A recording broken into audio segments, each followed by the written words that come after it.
Guys आज के सुमन इंदौरी के एपिसोड में क्या बोले तो मस्त में की शक्ति देखने को मिलेगा। जिस तरीके से सुमन और ऋषि का हाल बहुत ही ज्यादा हो जाएगा बेहाल। लेकिन वैसे तो भूमि भूमि भूमि अपनी बहन, अपनी माँ, अपनी बुआ से भी लड़ जाती है, क्योंकि भूमि विक्रम से प्यार करती, लेकिन विक्रम सुमन से प्यार करता। सिर्फ भूमि को मोहरा बनाया है। और तो और भूमि की माँ ये कहती कि ये तेरा तो दिमाग नहीं है, बता तेरे किसने कहा। वैसे भूमि ये कहती कि मेरा ही सारा प्लान था ऋषि को इस घर से दूर करने का। विक्रम का नाम नहीं लेती है। और तो और ये देखने को मिलता है जिस तरीके से अब ऋषि मस्तमय की हालत तो काफी खराब रहती है। और तो और खाना नहीं खाता है तो अखिल पहुंच जाता है सुमन को लेने के लिए। और सुमन जिस तरीके से ऋषि को समझा के बहला फुसला के माँ का फर्ज निभा के मस्तमय की खाना खिलाती है। और भूमि भूमि भूमि ये कहती है कि दी आपको मैं ऋषि से दूर करना चाहती हूँ, आप बार बार वहीं जाओगी, जबकि अखिल आएगा तो मैं उसको छोड़ूंगी नहीं। लेकिन होता है कुछ ऐसा, अखिल और तीर्थ सुमन और ऋषि का प्यार देके काफी मुश्किल हो जाते हैं। अब जब दूसरी तरफ सुमन ऋषि को एक आइडिया बताती है कि बोलती है कि गलत रास्ता है लेकिन चलना पड़ेगा, इसी में हम दोनों की भलाई है।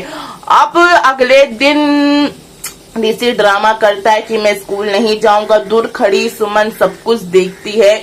जैसे जैसे सुमन ने कहा वैसा वैसा ही ऋषि करता है। लेकिन जब अखिल पहुंच जाता है यूनिफॉर्म और उसका बैग लेने के लिए तो भूमि भड़क जाती है और ये कहती है कितने वेले हो जो तुम बार बार मुंह उठा के मेरे घर चले आते हो।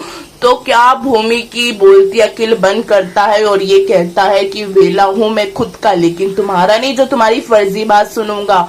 अब भूमि खामोश चुपचाप वहां से फुलटू कट लेती है। लेकिन होता है कुछ ऐसा, अब देविका मित्तल ऋषि के पास आती है और ये कहती है कि क्या सुबह सुबह सब्जी मंडी के तरीके चीं चौ कर रहे हो, नहीं स्कूल जाना है तो घर में मैं तेरे से झाड़ू पोछा करवाऊंगी। क्या झाड़ू पोछा करना है, नहीं जाना है ना, देख कर तेरे साथ क्या करती हूँ। वैसे ऋषि देविका को क्या उल्टा सीधा सुनाता है, देविका का हाथ उठ जाता है। और तो और तीर्थ मित्तल ये कहता है कि तुम्हारी हिम्मत कैसे हुई मेरे बेटे की तरफ नजर या हाथ उठाने की।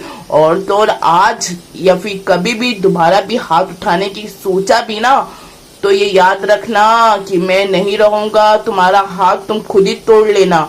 तो मतलब आप नहीं समझे, वो हाथ नहीं डायरेक्ट जान लेने की धमकी देता है तीर्थ मित्तल। लेकिन होता है ऐसा, जी हाँ गाइस होता है ऐसा। अब जिस तरीके से सुमन दूर खड़ी देखती है ऋषि को कितना प्रोटेक्ट करता है तीर्थ मित्तल, देविका का हाथ पकड़ लेता है थप्पड़ मारने से।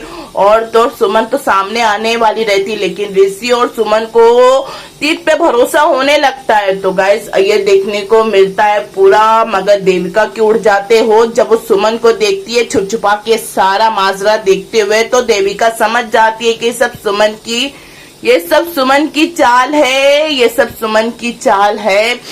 ऋषि बिल्कुल सुमन के कहने से ही सब कुछ कर रहा है। आखिर सुमन अब क्या करने वाली है। तो वैसे अब क्या होता है नया ड्रामा, आज की डेली अपडेट यहीं तक है।